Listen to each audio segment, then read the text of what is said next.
Hi guys, so I have to ask sincerely, is Dominic Raab a real person? Or is Dominic Raab, the Foreign Secretary, a parody? Because he once again demonstrates a lack of understanding of Brexit. Now, he was speaking to Times Radio about Brexit, about Northern Ireland, the Northern Ireland Protocol, and he demonstrated, and I keep repeating myself here, a lack of understanding. Now, he was responding to questions about these issues and comments made by the French president, who suggested that Northern Ireland is not part of the United Kingdom in a sense. But let's hear how he responded. What did it tell you when you heard Emmanuel Macron tell the Prime Minister yesterday that Northern Ireland was not part of the same country as the United Kingdom? Well, forgive me if I don't divulge what's been discussed in meetings, but what I'd say is that there was more than one person, senior European figure, talking about this in this way at this summit, and I've heard it for years now. I've heard it for years now. So he's not just talking about what Macron said. But this is the consequence of the Brexit that Boris Johnson, Dominic Raab, Michael Gove and others wanted. Is Dominic Raab suggesting that Northern Ireland is the same as the rest of Great Britain, the rest of the UK? That Great Britain and Northern Ireland, there is no difference here when it comes to Brexit? Is he suggesting that there are no checks taking place between goods moving from Great Britain into Northern Ireland? Is that what he's suggesting? Because that's the Brexit that he campaigned for. That's the Brexit he wanted. He was talking about a no-deal Brexit some time ago as well. But this is what we got. Look, the EU did not want this. The Irish government did not want this. But Brexiteers wanted this. As I've said on numerous occasions, there was an alternative. All of the UK, no checks taking place between Great Britain and Northern Ireland, could have been possible.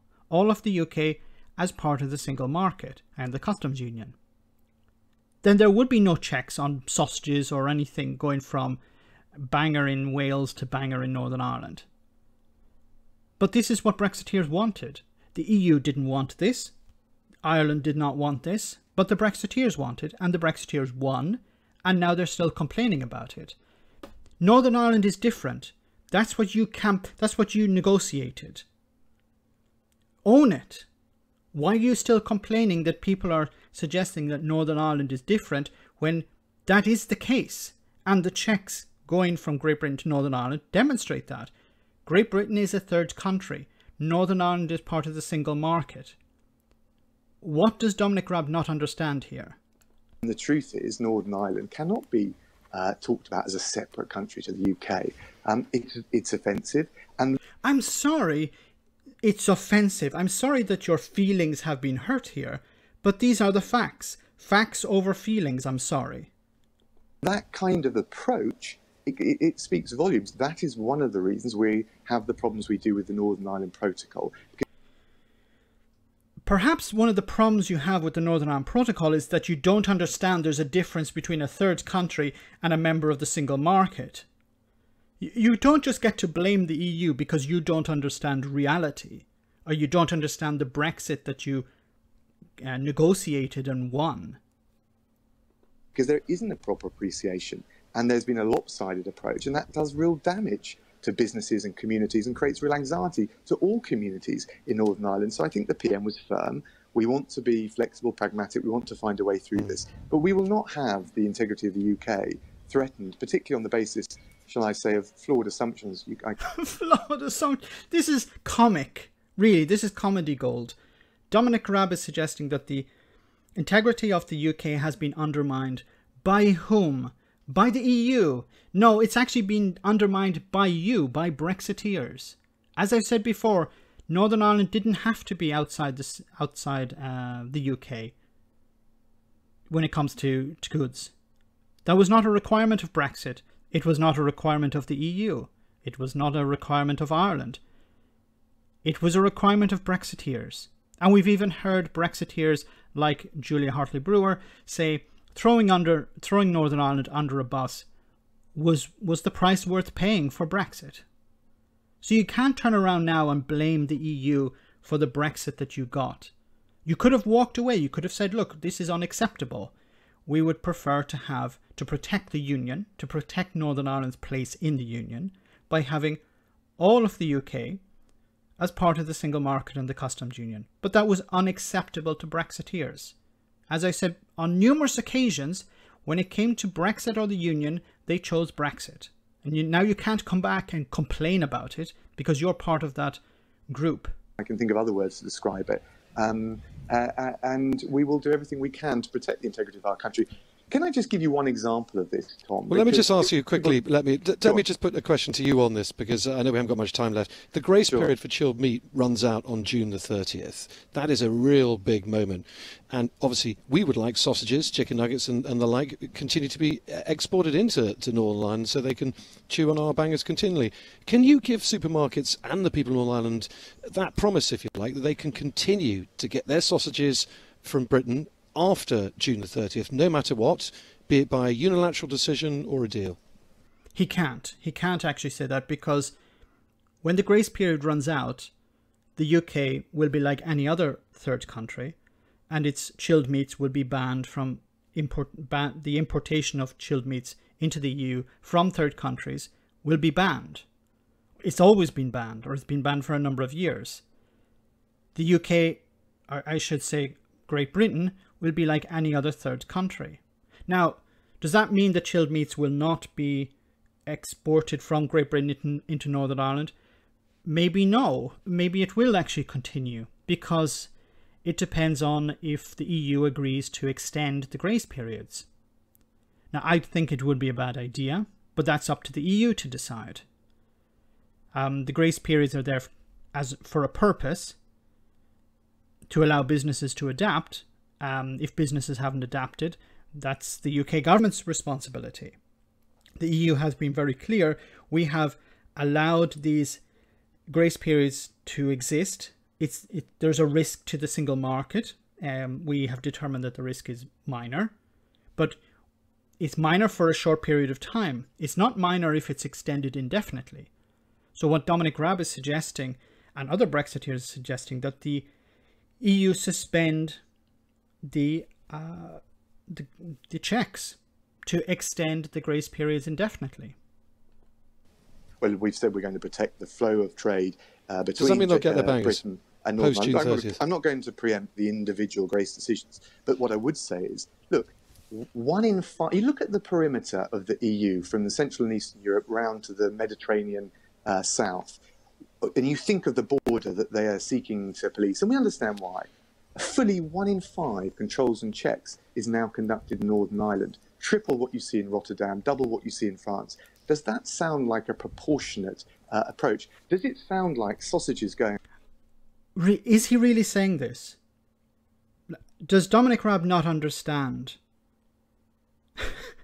that these chilled meats are banned from entering the single market from outside the EU? Countries outside the single market cannot export chilled meats into the single market. At the moment, there is an exception, that being Great Britain. Look, I'm not an expert on these things. Dominic Raab should know more about these things than I do. But I seem to know more about it than Dominic Raab does, and he's the bloody Foreign Secretary. How is it possible that he doesn't understand this? I really don't know where to continue. You know, these are the people who are in charge. These are the people who the voters look to. They think these people, like Dominic Raab, know what they're doing because they went to a private school, or they wear a nice suit, or they have nice hairstyles, apart from Boris Johnson. They speak eloquently. They must know what they're doing. They do not. They clearly demonstrated on a daily basis that they do not. From Britain to Northern Ireland is a threat to the integrity of the single market in the EU. I don't think so. So what we need is the pragmatic... You don't decide whether it's a threat to the single market or not. The EU decide whether it's a threat to the single market or not. They have determined during the grace period it's not a threat, or the threat is minimal. You don't decide you know, to extend the grace period indefinitely because you think it's not a threat. The restrictions exist for a purpose, for safety reasons and for traceability reasons. That's why there is a restriction on these types of goods entering the single market. Now, you can disagree with them. You can say that I don't like them or whatever, but that's the EU's decision. Remember, you used to be a member. You used to be able to decide these things. You decided we don't want to be part of that decision making any longer. We want to be rule takers, not rule makers. That's the consequence of what you campaign for. You don't get to complain now that the EU is being too strict on, for example, sausages coming in from third countries.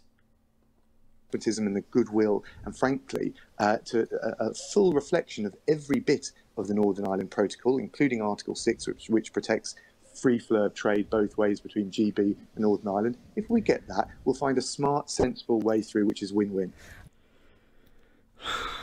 It's just about, we need to negotiate with the EU. We need to get them to compromise. We need them to be flexible.